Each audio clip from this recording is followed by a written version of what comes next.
Testing ng ating isang kabakal. Baka meron ding makakapareha sa inyo. Ginawa ko na lang din ng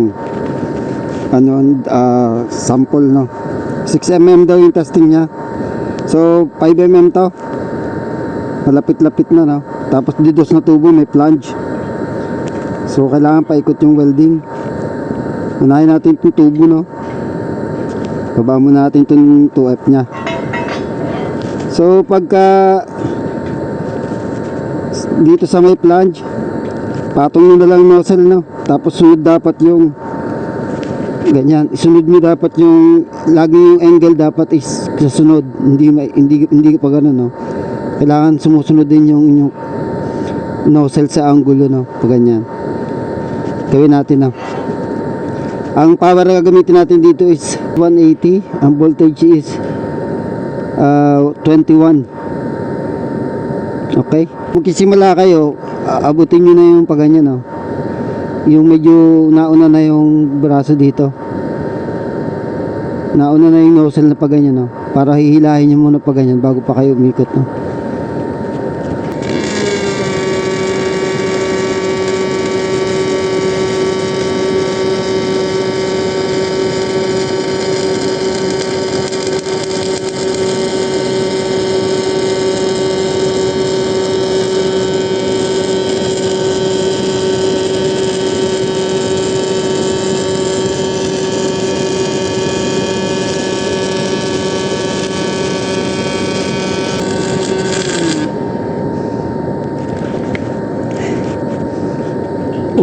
Okay. Kaya natin linisin, no.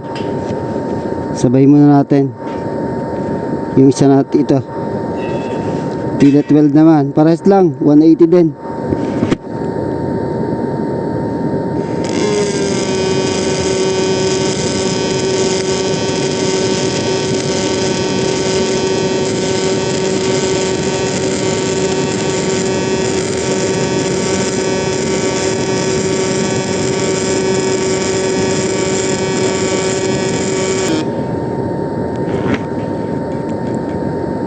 Ayan.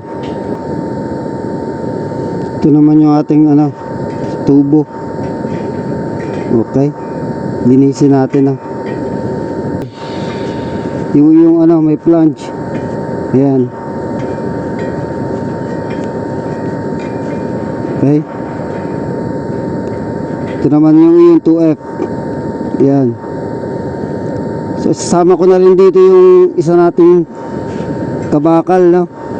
1F naman daw. Kaso may na ako, may restriction na ako dito. Kaya ko pa yan, sige. 1F. Napapalapa rin daw siya. Single pass. Pahila, ha. Tapos single pass. Palaparin natin.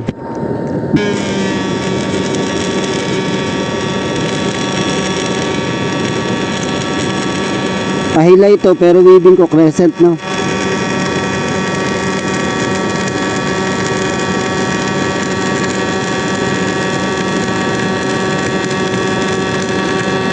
$180 din ang power.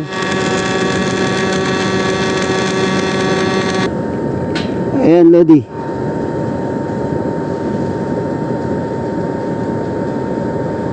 Kung sa katitingnan mo yung yan